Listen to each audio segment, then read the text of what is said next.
Hello students, कैसे हो आप सब लोग। बेटा आज हम करेंगे आपकी हिंदी पाठ्यपुस्तक कृतिका भाग 2 का लेसन 2, जिसका नाम है जॉर्ज पंचम की नाक।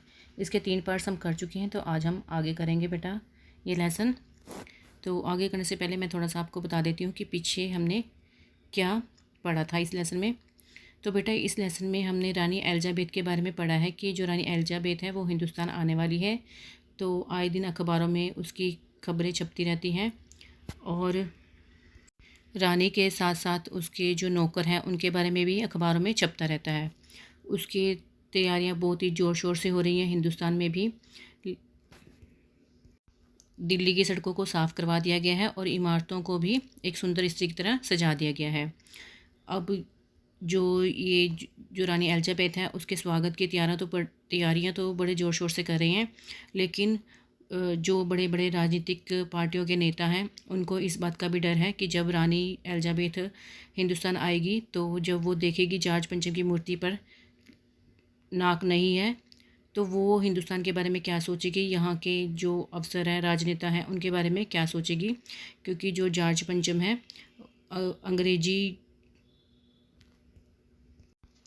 अंग्रेज़ों के टाइम में उन्हीं का आदेश चलता था पूरे हिंदुस्तान पर। तो इसलिए जो राजनीतिक नेता हैं वो परेशान हैं कि जब उनकी मूर्ति पर नाक नहीं होगी तो जो रानी है वो क्या सोचेगी देश के बारे में। तो यहाँ तक हमारा हो गया था बेटा। तो अब हम आगे करेंगे इस लेसन को। उच्च स्तर पर मशवरे हुए, दिमाग खरोचे गए और यह तय किया गया कि हर हालत में इस नाक का होना बहुत ज़रूरी है।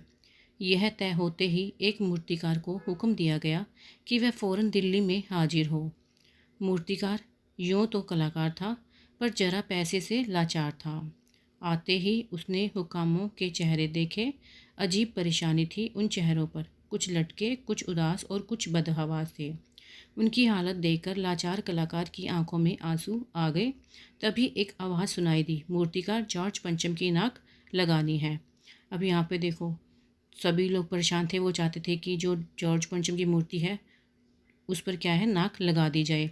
तो सभी ने क्या क्या मशवरा किया, सभी ने अपनी अपनी दिमाग लगाया और अंत में ये फैसला लिया गया कि एक मूर्तिकार को बुलाया जाएगा और उसे जो मूर्ति की नाक है लगाने का काम दिया जाएगा। तो फिर जो बड़ा अफसर था उसने मूर्तिकार को बुलाने का हुक्म दिया और कहा कि उसे जल्दी से दिल्ली में हाजिर होने के लिए कहा जाए। तो जो मूर्तिकार जब वहाँ पर आया तो उसने सभी के चेहरे देखे, जो बड़े बड़े अफसर थे उनके चेहरे देखे। तो उसको एक अजीब सी परेशानी नज़र आई सबके चेहरे पर, क्योंकि सबके जो चेहरे थे वो क्या थे, उदास थे और लटके हुए थे। तो उन सबके चेहरों को देखकर जो कलाकार था उनकी आंखों में भी आंसू आ गए। तो तभी जो कलाकार था उसे एक आवाज़ सुनाई दी जो ये कह रहा था कि मूर्तिकार, तुमने क्या करना है, जॉर्ज पंचम की नाक को लगाना है। मूर्तिकार ने सुना और जवाब दिया, नाक लग जाएगी, पर मुझे यह मालूम होना चाहिए कि यह लाट कब और कहाँ बनी थी। इस लाट के लिए पत्थर कहाँ से लाया गया था। अब देखो यहाँ पर जब मूर्तिकार को काम दिया गया कि आपको जो जॉर्ज पंचम की मूर्ति की नाक है वो लगानी है, तो जब उसने सुना तो उसने फिर जो बड़े बड़े अफसर थे उनसे बात की। उनको जवाब दिया कि नाक तो मैं लगा दूंगा, पर वो कहते हैं कि पहले मुझे इस बात का पता तो हो, जो लाट है उसकी वो नाक कब लगी थी और किस पत्थर से बनी थी। कहने का क्या मतलब है, जो मूर्तिकार है वो तैयार तो हो गया नाक लगाने के लिए मूर्ति पर, लेकिन वो ये भी जानना चाहता था कि उस मूर्ति पर नाक किस पत्थर की लगी थी और कब लगी थी, और वो जो नाक है वो बनी कहाँ थी। तब हुक्कामों ने एक दूसरे की तरफ ताका। एक की नज़र ने दूसरे से कहा कि यह बताने की जिम्मेवारी तुम्हारी है। खैर मसला हल हुआ। एक क्लर्क को फ़ोन किया गया और इस बात की पूरी छानबीन करने का काम सौंप दिया गया। पुरातत्व विभाग की फाइलों के पेट चीरे गए, पर कुछ भी पता नहीं चला। क्लर्क ने लौटकर कमेटी के सामने कांपते हुए बयान किया, सर मेरी खता माफ़ हो, फाइलें सब कुछ हजम कर चुकी हैं।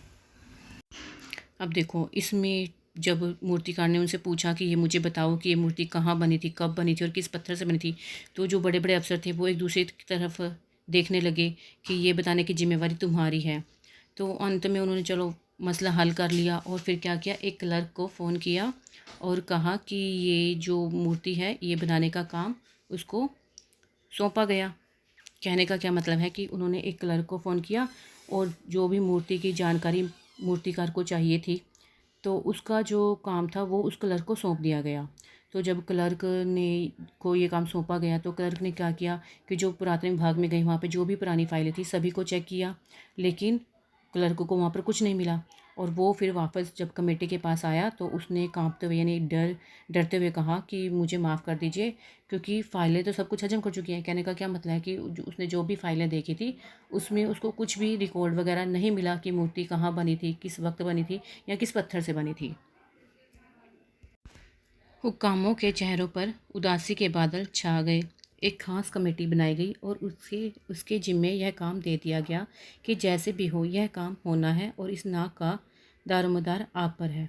अब देखो, जब मूर्तिकार को भी कहीं से जानकारी नहीं मिली, क्लर्क ने भी आकर मना कर दिया, तो जो बड़े बड़े अफसर थे उनके चेहरे फिर से टटक गए, उनके चेहरे पर एक तरह की उदासी छा गई।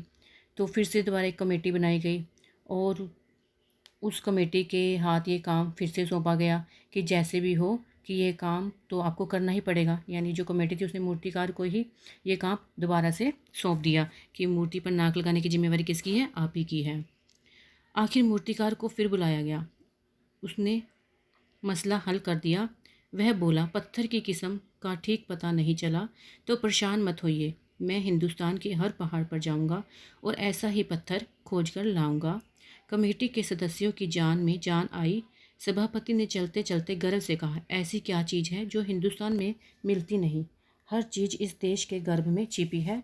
ज़रूरत खोज करने की है, खोज करने के लिए मेहनत करनी होगी। इस मेहनत का फल हमें मिलेगा, आने वाला ज़माना खुशहाल होगा। अब देखो, दोबारा से जब कमेटी बनाई गई तो उन्होंने मतलब कहा कि अब ये मूर्ति पर जो नाक है वो तो होनी ही चाहिए। तो उन्होंने सारा जो मूर्ति का दारोमदार था यानी जो उनकी जिम्मेवारी थी वो अपने ऊपर ली और दोबारा से जो मूर्तिकार था उसको बुलाया गया। तो जब मूर्तिकार को बुलाया गया तो मूर्तिकार ने खुद कहा कि चलो मैं ये जो मसला है आपका इसको हल कर देता हूँ, मैं खुद मतलब पत्थर का पता लगा लूँगा। वो कहते हैं कि आप परेशान मत होइए, मैं जो हिंदुस्तान है उसके हर एक कोने में जाऊँगा, हर पहाड़ को देखूँगा और वहाँ पर मतलब खोजने की कोशिश करूँगा जिस पत्थर से ये मूर्ति बनी है। तो जब उन्होंने मूर्तिकार के मुंह से ये सारी बातें सुनी कमेटी के सदस्यों ने, तो उनको भी एक आस बंध गई, उनकी भी जान में जान आ गई। तो जो सभापति थे यानी जो कमेटी के प्रधान थे सभापति, फिर उनके भी चेहरे पर एक गर्व का भाव आ गया और उन्होंने चलते हुए कहा कि आखिर मतलब हिंदुस्तान में ऐसी कौन सी चीज़ है जो हम ढूंढ नहीं सकते। कहते हैं कि हर चीज़ मतलब जो देश के गर्भ में छिपी होती है, बस एक एक चीज़ होती है, उसको मतलब खोजने की ज़रूरत होती है। कहते हैं कि अगर खोज करोगे तो सब कुछ मिल जाता है, क्योंकि खोज करने के लिए मेहनत तो करनी पड़ती है ना, और अगर हम मेहनत करेंगे मेहनत का फल तो हमें मिलेगा ही मिलेगा। तो जब उस सभापति की सबने बात सुनी तो सबके चेहरे पर एक क्या थी, एक उम्मीद जाग गई थी और एक तरह से खुशहाली का माहौल बन गया था। तो बेटा आज के लिए इतना ही। ओके।